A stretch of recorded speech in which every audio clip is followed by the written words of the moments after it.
Boche gold and diamonds. Buy now pay later.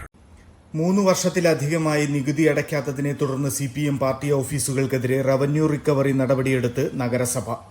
Kulappally Shoranur local കമ്മിറ്റികൾക്കെതിരെയാണ് നടപടിയെടുത്തിരിക്കുന്നത്. Kulappully party office പ്രവർത്തിക്കുന്ന കെട്ടിടത്തിന്റെ നികുതി കുടിശ്ശിക ഏതാണ്ട് 3.25 ലക്ഷത്തോളവും ഷൊർണൂരിലേത് 1.25 ലക്ഷത്തോളവുമുണ്ട്. പതിറ്റാണ്ടുകളായി CPM ഭരിക്കുന്ന നഗരസഭ കഴിഞ്ഞ വർഷം സംസ്ഥാനത്തെ നികുതി പിരിക്കുന്നതിൽ ഒന്നാമതെത്തിയിരുന്നു. എന്നാൽ 100% ഉൾപ്പെടാതിരുന്നത് CPM പാർട്ടി ഓഫീസുകൾ ഉൾപ്പെടെ കൂടി നികുതി അടയ്ക്കാത്തതിനെ തുടർന്നാണ്. ഷൊർണൂർ പാർട്ടി ഓഫീസ് മുൻ മന്ത്രി T. ശിവദാസ മേനോന്റെ പേരിലാണ്. കെട്ടിടം വാങ്ങുമ്പോൾ ജില്ലാ സെക്രട്ടറി ആയിരുന്ന വ്യക്തിയുടെ പേരിലാണ് നിലനിർത്തുക. പിന്നീട് അത് മാറ്റിയിട്ടില്ല. കുളപ്പള്ളിയിലെ കെട്ടിടം സുരേന്ദ്രൻ എന്ന വ്യക്തിയുടെ പേരിലാണ്. ഇയാളിൽ നിന്നാണ് കെട്ടിടം CPM വാങ്ങിച്ചത്. എന്നാൽ ഇത് പാർട്ടി നേതൃത്വത്തിന്റെ പേരിലേക്ക് മാറ്റിയിട്ടില്ലെന്ന് ലോക്കൽ കമ്മിറ്റി സെക്രട്ടറി പറഞ്ഞു.